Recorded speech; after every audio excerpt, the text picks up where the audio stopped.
Reka rero turabe umugwa Aigle Noir na Bumamuru. Iyi migwi yo ibona ko nubwo hagisigaye inkino zitatu bo baracari muri course y'igikombe kuko niyo migwi ubona iri serie na cyane ku gikombe cy'uno mwaka. Twibutse ko iyi migwi yose ifise amateka ashakomera amwe muri Primus League. Kuko Bumamuru murazi ko yatwaye igikombe cyo mu mwaka saison 2022-2023. Mugihe yindi migwi uza gusanga igikino no munsi uza gusanga ifise igikombe kimwe. Rero no munsi imba Aigle Noir na ifise igikombe kimwe cha Primus League. Bumamuru gihe ifise igikombe kimwe cha Primus League. Iyo migwi yose urumva ko ishusho muri Primus League isa basa n'abasanga ishusho kuko Bumamuru atwaye igikombe 2022-2023. Aigle Noir nayo itwara igikombe 2018 saison 2018-2019. Urumva ko Aigle Noir haize imyaka 6 idatwara igikombe. Mu gihe Bumamuru yo urumva ko haheze imyaka 2. Rero ukagenda kuraba uno munsi asigaye inkino zitatu. Mwizo nkino zitatu zisigaye urumva ko ari amanota agera ku 9. Mu gihe rero uno munsi Aigle Noir irusha amanota 7. Umugwi wa kabiri ari wo Bumamuru mu ntara y'Ibitoke.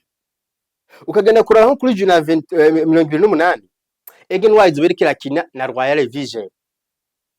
Iyi nayo Vision murazi isanzwe yakirira i Buganda.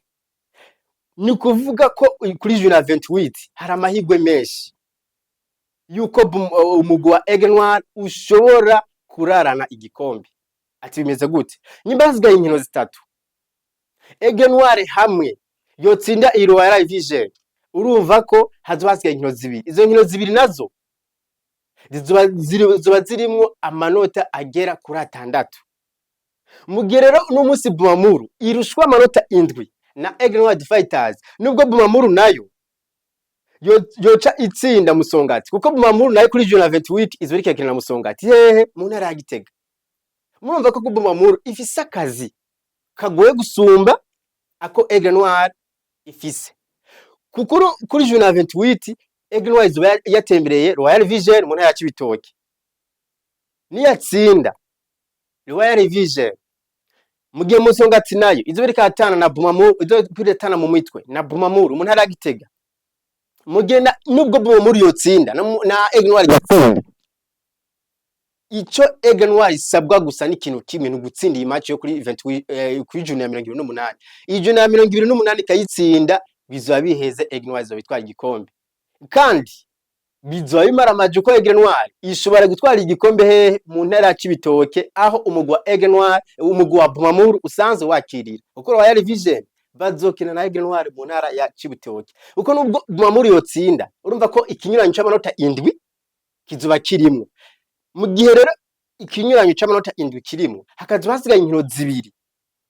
Inkino zibiri n'amanota 6. Urumva ko nubwo Bumamuru yotsinda zose ikisigara irushwe inota rimwe na Aigle Noir Fighters. Rero no munsi Aigle Noir Fighters inyuma yo kumara imyaka igera kuri 6 batwaye igikombe uno mwaka, ibice 95% bashobora gutwara igikombe cy'uno mwaka. Kuko kuri Juna 28 Aigle Noir izoberekera kina Royal Vision.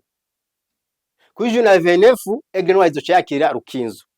Kuri mujune ya nyuma Aigle Noir izoberekana mutwe na Interstar. Ni Interstar izoberekera yakira Aigle Noir, ariko aho bishobora kuzoba byaraheze. Mu gihe kuri Juna 28 Musongati Gitega izoberekana na Bumamuru mu ntara ya Gitega.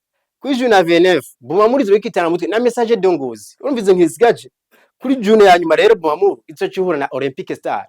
Bumamuru kandi izoba yatembereye mu ntara ya Muyinga kuri stade Umuco, ahantu hagoye cyane. Rero no munsi Bumamuru Gustave Niyonkuru menyereza mwiza yarerekanye ko afise byinshi ashaka kushira mu mugwi, ariko ifaze retour byagaragaye ko Bumamuru isariho ayiko ari nkaho yatakaje igikombe. Kuko nivyo Bumamuru rafise abakinyi beza, kuko ufise Papi yabo kamyigizamu, ukafise Enoch Samu kama hagati mu kibuga, ukafise uyu Lieve irakoze ku ruhande, ukafise uyu Arteta, ukafise uyu Musoda kuri gatatu, n'abakinyi beza cyane. Ndetse n'u Christophe Ndayikengurukiye, aba bose aba Peter n'abakinyi beza kwa Bumamuru. Ariko ucuraba aba remplacer muri football moderne no musi dafise aba remplacer biba bikugoye cyane. nivyo yarazanye Kanyanga Patrick, ariko Kanyanga twabonye batwara igikombe ca 2020-2023 barimo na ba Shassir na Himana, si Kanyanga uno munsi. Rero no munsi Bumamuru nivyo abakunzi ba Bumamuru babona ko bafise agashavu, nubwo abariko arakora amahaprasema, ndavuga Gustave Niyonkuru, babona ko abakunzi ba Bumamuru batabinezerewe, ariko ryo ni tactique y'umumenyereza. Umumenyereza afise ivyo arika arashingirako. Novuga ko Aigle Noir uno munsi tuvugana bisa naho vyarangiye byo gutwara igikombe. Ntibirarangira ko harasigaye inkino zitatu, ariko ibice vyishi Aigle Noir no mwaka irafise igikombe. Ubwiye kuri abantu Aigle Noir yacungiye neza, raba nk'ubu batsi Aigle Noir yatsinze Vitaro. Mu gihe Bumamuru nayo yari yangayije na Vitaro igitsina kimwe kindi. Ni kuvuga Bumamuru yatakaje amanota 3, idatakaje amanota 2 imbere ya Vitaro, mu gihe Aigle Noir ibitsa amanota 3 imbere ya Vitaro. Ugajiganda kuraba nk'ubu iyi Flambeau du Centre Aigle Noir yarayitsinze kabika amanota 3.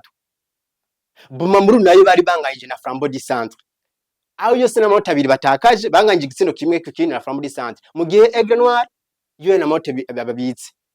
Murazi ko Rukinzo bangayije na Bumamuru, mu gihe Rukinzo rero batarakina nande na Aigle Noir. Rero biragaragara ko atagihindutse football birashoboka, tout est possible, ariko ibice byinshi kujana no mwaka Aigle Noir irafise igikombe.